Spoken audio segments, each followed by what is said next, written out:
Up next is Cathoel Jorss, who writes poetry and jazz. She has a new collection out called Comb the Sky with Satellites, It's Still a Wilderness, and has an upcoming album called Hey Big Splendor. You can find out more about that at her website, houseoflovers.com. Please welcome her to the stage.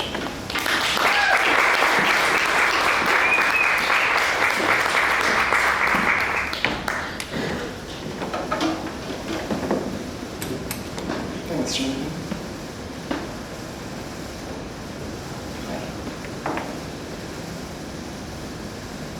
The risk.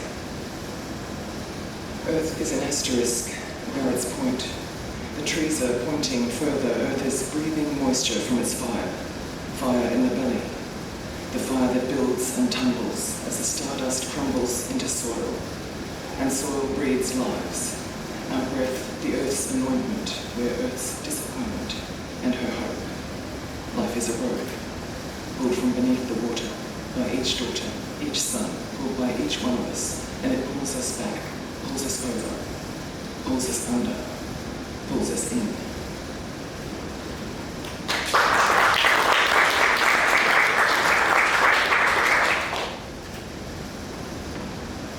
That poem turned out unusually rhythmic, and the reason is because I wrote it early on Christmas morning cycling along the seafront, and I didn't have a pen with me, so when I started to write the poem, the only way to remember it was to kind of keep shouting it over the handlebars over and over again. And finally, I ended up miles from home, and I found these two fishermen in a little cove, and I said, "Have you got a pen?"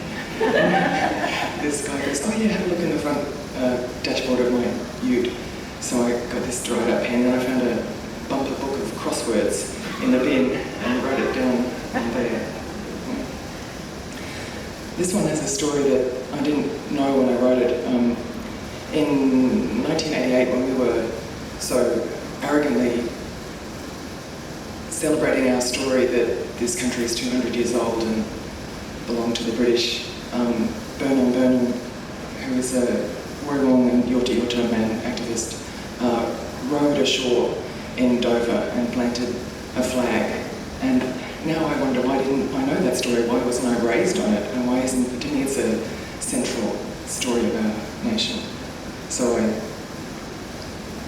think of Burnham. It's called Dreadnought. Europe is a frozen sea where I have walked on water. Clumps of folk, like barnacles, disturb my landscape like graffiti, but I hardly see them. This is my terra nullius. The river belly is invisible beneath me, and it strikes me that from up on deck, the world is flat. A ship's a hemisphere. The mast, a stolen tree, an infinitely tall flagpole and cross, combines the heresies of government and God. Woolen to the eyeballs now, I skate like an Australian, writing in my head postcards. The sky is white, the trees are white. From here, the world is white. God must be white. Each a southern hemisphere, the first sweatshops were ships, overcrowded with workers, gold and spice and sweet timbers. Overseers commissioned by their God to walk on water with their 3 sticks, gun and flag and cross. Privatised entire nations like cheeses of the world shown on a board. Carving the frozen water with my blades, I make a map. The globe stretches in front of me, bare of any footprint as far as the eye can see. My breath evaporates as guilt evaporates, like exhaust. A flag like any flag, indicating piracy. I have come alone here from the far antipodes, teaching myself how to skate and with the sheep's back riding on me. I will strike entitlement to freedom's ingenuity. Like a scarf, I lose my fear without knowing I've lost it. Terra nullius must be stride, I think, for I fear nothing.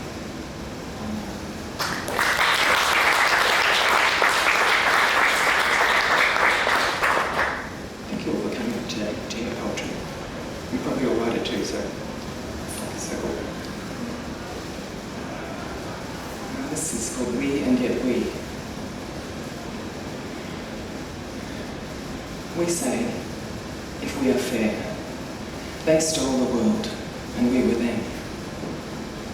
But if the world were peopled now with tribes unconscious of each other, except by dream, waking in this world of city, locking sleep to stay alone, I'd be setting out settling too, full of ambition. Ambition, food trees and animals, gifts, offerings, a weapon. Some village somewhere in their shores might recognise a pilgrim. Desire and trade would turn the soil, our blood be mixed by individual lovers, singular explorers, taught by otherness and dreams, calling out the darkest art of culture in each other.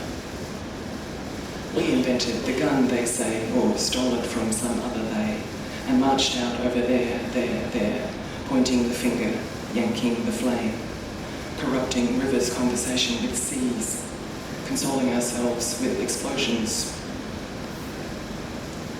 If by our curiosity and love we had evolved to here, not because we learned to kill out of reach, not by our fear, we would have bred a basket for the stars' enduring gods who've left us here remeshing, all exacting, sudden, irrevocable and lush, strand by strand having miles ago seceded from the whole as children leave a family and retired to a fastness by some sea on some hills, peaceably enough.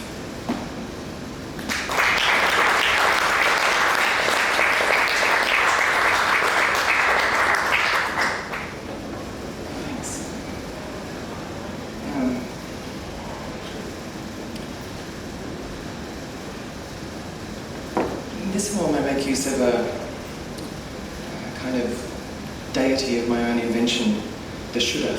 It's spelled S-H-U-D-D-H-A, and like Buddha. And to me the Shuddha is the less evolved youngest sibling of the Buddha who, instead of encouraging us to accept things as they are and this too shall pass, is kind of hung up on what could have been, if only why didn't I? So you'll recognise her when she comes up. It's called a hostage negotiator. Heaven has no machinery, for everything is done by hand. We have all the time in the world. That's what makes it heaven. We are in it and lost it, and everything reminds us, forgotten like a leaf. There is no internet in heaven. All things happen one at a time, and everything is slow amid the listen flowering of love unfolding at long, long last, at last.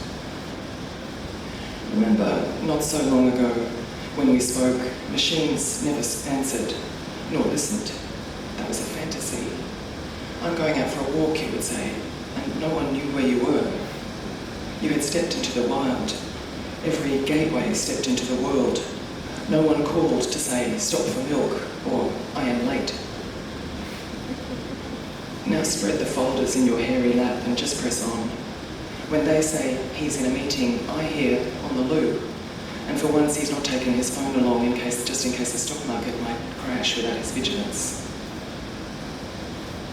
A bird is knocking on the plate glass window with his song. Like being filmed in shopping malls, it's not personal. He's going door to door. Ignore. Please eject a seat. Please exit room. Please trapdoor. Unbox me from the leashed desk. Unbow me to the Shuddha. I promise I will yield my list. I'll trust in God, but tether my canoe because a rising tide lifts all vessels. The off switch is a tiny door to heaven and things invisible. And this heaven we speak of is within, like hell, unreached by remembering and also by forgetting. An archetype founds in me. The only true dynasty is lifelong. So, I'll be God. Step up, step down. I'll step into the wild. I'll swallow burning peril and the humiliating certainty that though your call is important to us, you must answer it personally. You and the woods and every creature therein, the slimy, the feathered, the leafed, the scaled. Listen up when you hear the siren's call. Unstuff your ears from buds and plugs. On phone calls, listen out for the flush, showing busy means needed and loved. Find your stillness. We need you as you. Your action, we need you. More awake and more asleep, sweet rest dissolves the house arrest we've voluntarily taken on. The sweetest switch of all is turn it off, turn it over, turn it on.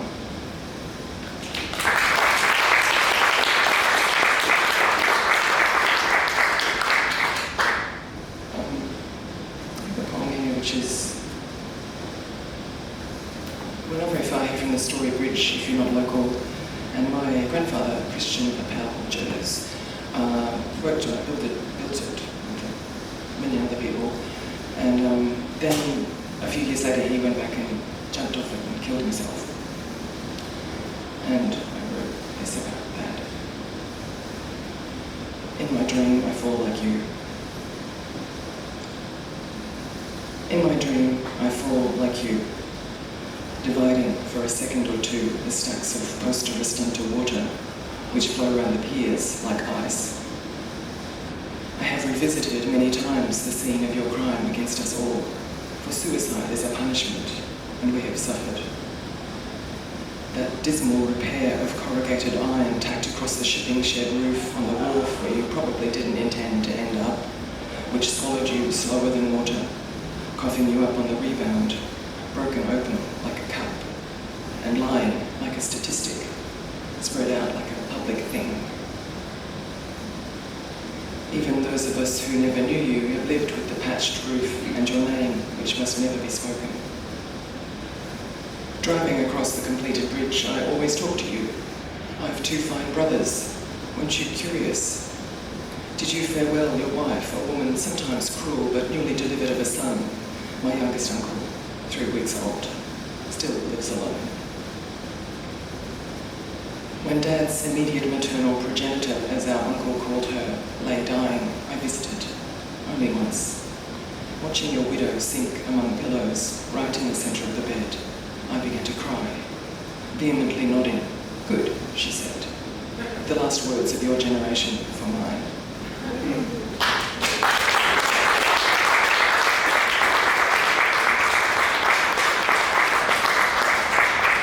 I've just got a couple more here. This is called Songbird. Birds whose territory is not firmer, living in liquid, gobbling gas. Map of the crumbling world printed on their hearts, Koran on the head of a pin.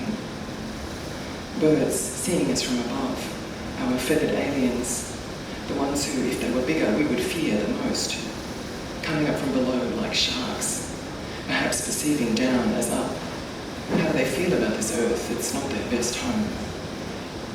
Down-duned feather brains, charismatic and subtle, inspecting each other's nests by day, unable to be still, alert even in deepest sleep, teaching us that height is depth and what it might be like up there. Failing angels, I guess birds are envoys of blue heaven. They come and go again. Their feet are perches, they've no purchase and they need no ownership, nor any kind of ship. A bird is ship-shaped and its own prow is its standard. Imagine if birds were gods. We don't know what they're saying and they don't care what we do. A bird's heart, small but mighty. A feather, light but strong. A bird will snatch up what it needs, waste nothing, and move on.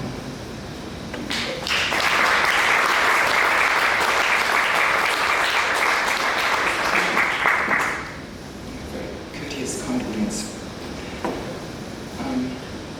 This book is only 2 days old. I'm still in love with the beautiful paper that I found for it. Is it available for sale? Actually, yes. It's right outside the door. And I have an older book there too, which is called Going for the Eggs in the Middle of the Night, which I self-published a while ago. And that one has a new improved version of the Lord's Prayer. So if you've been looking for that, now you finally can have it. But this book, I noticed when I read it when I got it home, that it contains, it's seeded with a few ideas kind of gleaned from other people. And one of them is the poem title, which I had this really creatively dyslexic boyfriend for a while. And one day I was feeling kind of fond of myself and I said, if you had a nickname for me, what would it be? And And he said, puzzle, without any hesitation at all. And I said, puzzle? And he goes, yeah, puzzle, let down your hair.